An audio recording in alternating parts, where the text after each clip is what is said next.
कोलकाता के RG Kar medical college और अस्पताल में महिला ट्रेनी डॉक्टर के साथ हुए रेप और मर्डर की घटना का मामला कोर्ट में है। सोमवार को भी सुनवाई हुई, यानी 9 सितंबर 2024 को सुप्रीम कोर्ट में सुनवाई हुई। सुनवाई के दौरान सीजीआई ने एक वकील को जबरदस्त तरीके से डांटा और ये बताया कि ये कोर्ट है, कोई एक बड़ी जनसभा नहीं है जहां आप चिल्ला चिल्ला कर बोलेंगे। सुनवाई के दौरान एक वकील ने ऐसी हरकत कर दी, इस पर मुख्य न्यायाधीश डीवाई चंद्रचूड़ भड़क गए, उन्हें गुस्सा आ गया और साफ तौर पे कह दिया उस वकील से कि आवाज नीची रखिए। वकील अपनी बात रखने के लिए बार बार तेज आवाज में बोल रहे थे, जिस पर सीजीआई चंद्रचूड़ को गुस्सा आ गया। दरअसल ये वकील कोई और नहीं, बीजेपी के नेता थे। सीजीआई चंद्रचूड़ के साथ जस्टिस जेबी पाद्रीवाला और जस्टिस मनोज की 3 सदस्यीय बेंच के सामने ये सुनवाई हो रही थी। इसी दौरान पश्चिम बंगाल सरकार की तरफ से सीनियर एडवोकेट कपिल सिब्बल दलीलें पेश कर रहे थे और इस बीच बीजेपी के नेता और सुप्रीम कोर्ट में वकील के तौर पर पेश कौस्तव बागची अपनी बात को रखने के लिए जोर जोर से बोलने लगे। इस पर जस्टिस चंद्रचूड़ को गुस्सा आया और उन्होंने सीधे तौर पर वकील कौस्तव बागची को डांट लगाई और कहा कि आप अपनी आवाज को नीचे रखिए। चंद्रचूड़ ने उन्हें टोका और कहा कि सीजीआई को सुनिए, अपनी आवाज नीचे रखिए, अपना वॉल्यूम कम कीजिए। उन्होंने कहा कि मिस्टर सिब्बल अभी बंगाल सरकार की तरफ से दलीलें दे रहे हैं। सीजीआई ने कहा कि हमने कहा है कि ना कि कोई दंडात्मक ट्रांसफर होगा।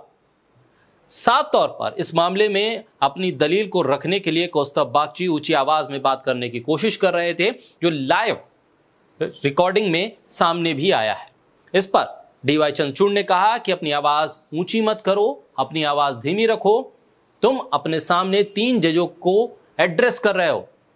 ये सुनवाई वीडियो कॉन्फ्रेंसिंग के जरिए कोई भीड़ नहीं देख रही है और आप उस भीड़ को संबोधित नहीं कर रहे हो। आप किसी मास को संबोधित नहीं कर रहे हो। आपके सामने 3 जजेस हैं, आप उन 3 जजेस से बात कर रहे हो, इसलिए अपनी आवाज को नीचे रखिए। लेकिन ऐसे में पार्ट टाइम वकील और फुल टाइम बीजेपी कार्यकर्ता के तौर पर कौस्तव बागची जिस तरह से अपनी दलीलों को पेश कर रहे थे, वो डीवाई चंद्रचूड़ को पसंद नहीं आया। उन्होंने जिस तरह से अपनी दलीलों को रखने की कोशिश की, इस पर कोर्ट रूम के भीतर उसकी मर्यादा को लेकर डीवाई चंद्रचूड़ ने उन्हें जबरदस्त तरीके से टोका। दरअसल कौस्तव बागची कौन है?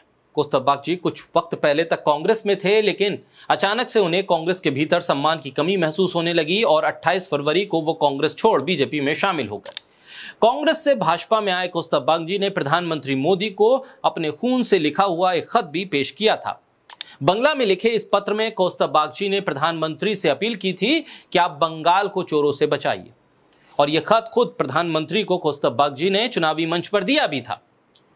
पेशे से वकील कौस्तव बागची वही नेता हैं जिन्होंने मुख्यमंत्री ममता बनर्जी के खिलाफ विवादित टिप्पणी की थी और कोलकाता पुलिस ने उन्हें गिरफ्तार भी किया था, जिसके बाद उन्हें जमानत मिली थी। लेकिन उन्होंने विरोध के तौर पर अपना सिर मुंडवा दिया था और ये कहा था कि जब तक राज्य से तृणमूल सरकार को वो हटा नहीं लेते, तब तक वो अपने बालों को नहीं बढ़ाएंगे।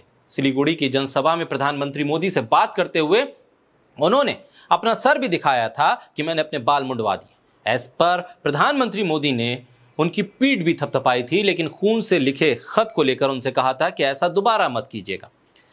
तो बीजेपी में अपने कद को ऊंचा करते करते कौस्तव बागची अब सुप्रीम कोर्ट में बंगाल सरकार और बंगाल पुलिस के खिलाफ जब अदालत में खड़े हुए हैं, तो अपनी दलीलों को रखने के लिए उन्हें आवाज ऊंची करनी पड़ी, जो सीजीआई को पसंद नहीं आया। और वो वीडियो सोशल मीडिया पर आसानी से मिल भी रहा है लोगों को, इस पर लोग अपनी प्रतिक्रियाएं भी दे रहे हैं।